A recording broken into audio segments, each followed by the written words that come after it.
On May 1st, 2026, a footage released by Chinese state media.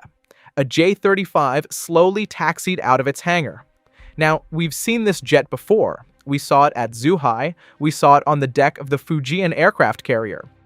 But this time, something was different. If you look at the nose, you won't see the insignia of the China's Air Force. Instead, you see the bold English letters AVIC, the Aviation Industry Corporation of China, and right behind it, a crisp white serial number, 0001. Clearly, it's a for sale sign. Serial number 0001 marks the birth of the J-35AE, the first operational export variant of China's fifth-generation stealth fighter. While Beijing hasn't signed the press release yet, the intel on the ground is screaming one name: Pakistan. For decades, the balance of power in South Asia has been a game of anything you can do, I can do better. But with reports of a massive 40-jet deal for the J-35, supported by a backbone of Chinese AWACS and long-range missile defense, Islamabad isn't just trying to keep up, they're trying to leapfrog. Today, we're breaking down the deal that Washington and New Delhi didn't want to see. Grab your coffee, this is your sitrep on the J-35AE. Usually, a new airframe rolls out with a 4-digit PLAF serial. It's a sign of domestic service. When Shenyang rolls out a bird with AVIC 0001, they are signaling to the global market that the R&D is finished, the platform is declassified for export, and they are ready for a launch customer. We have been tracking this for 2 years. Pakistan's Air Chief Marshal, Zahir Ahmed Babar, essentially let the cat out of the bag in early 2024 when he mentioned the foundation for acquiring the J-35 had been laid. But why Pakistan? Why would they buy a first-generation Chinese stealth jet over a proven Western platform? Well, the answer is simple. China and Pakistan share what they call an all-weather friendship. This isn't just diplomatic fluff. In the world of aerospace, they are essentially business partners. Look at the JF-17 Thunder. It's the backbone of the Pakistan Air Force. It was co-developed, co-funded, and is partially manufactured in Pakistan. Because of the JF-17, Pakistan doesn't just buy Chinese jets. They integrate their entire logistics, pilot training, and data link systems into the Chinese ecosystem. Moving from the J-10CE to the J-35AE is a logical, modular step. For Beijing, Pakistan is the perfect launch customer. If Pakistan can successfully operate the J-35AE against a top-tier adversary like India, who operates French Rafales and Russian S-400s, it proves the J-35 works. It's a live-fire marketing campaign for the rest of the world. Now, let's talk about hardware. What is Pakistan actually getting? The J-35AE is the land-based export version. Unlike the US F-35, which uses a single, massive engine, the J-35 is a twin-engine design. It's powered by 2 WS-19 turbofans. For a pilot flying over the high-altitude terrain of the Himalayas, 2 engines mean redundancy. If one fails, you still have a chance to bring that $80 million asset home. In terms of stealth, the J-35AE is clean.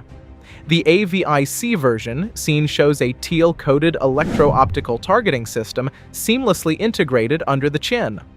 Yes, it is very similar to the one on the F-35. This appears to be yet another piece of evidence of duplication, though that is not the main point of discussion here. This is critical. It means the jet can track targets passively, without turning on its radar and screaming "Here I am" to every ELINT sensor in the region. So, how does it stack up against the F-35? On paper, the F-35 has a smaller radar cross-section and a more mature software suite. But the J-35AE isn't trying to out-stealth the F-35 in a vacuum. It's designed for distributed denial.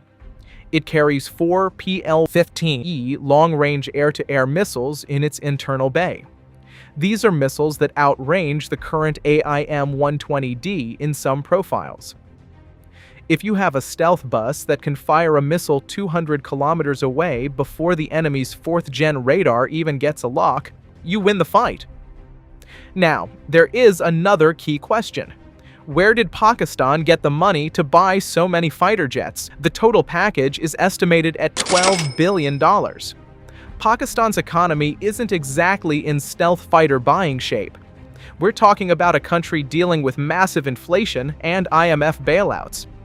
So how do you afford 40 stealth jets, a fleet of KJ-500 AWACS, and the HQ-19 air defense system?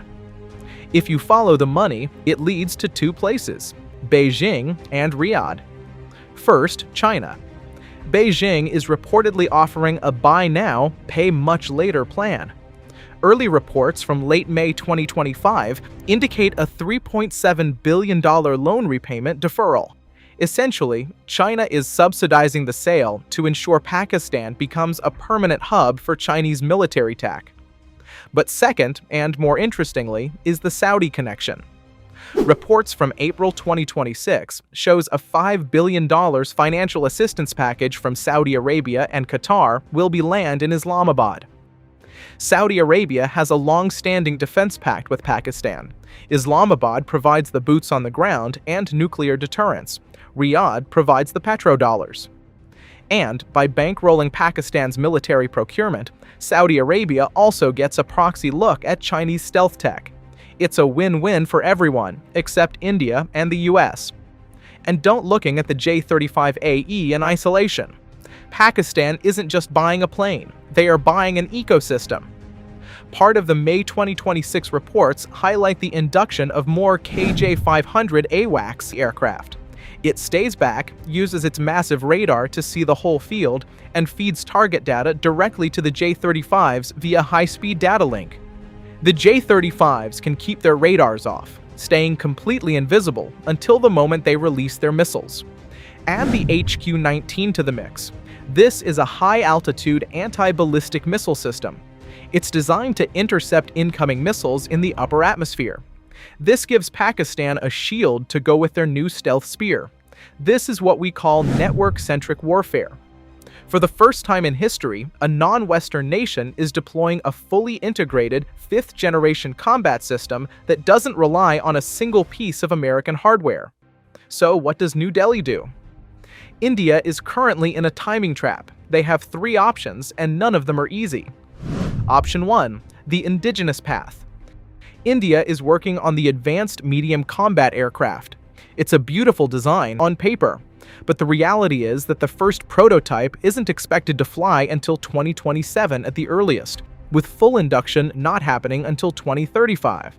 That is a 10-year stealth gap where Pakistan will have 5th-gen capability and India won't. Option 2. The Russian stopgap.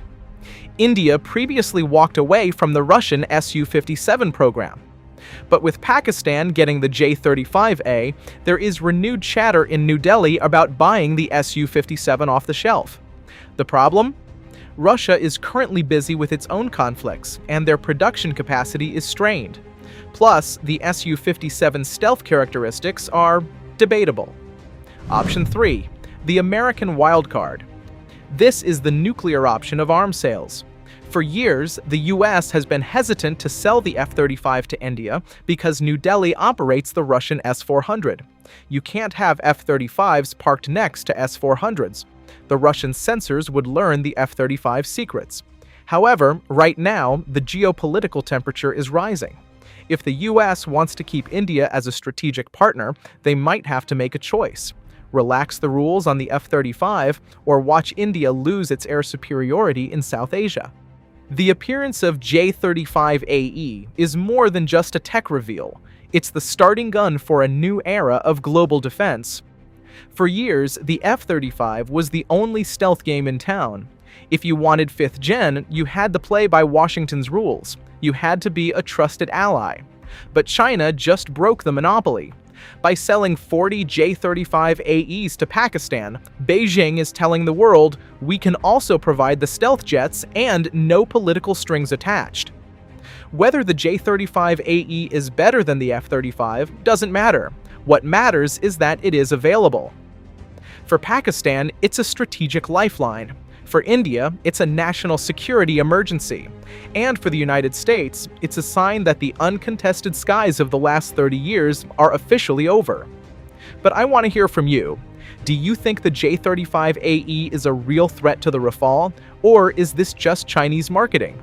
And if you were in the Indian Ministry of Defense, would you buy Russian, American, or wait for the AMCA? Drop your thoughts in the comments.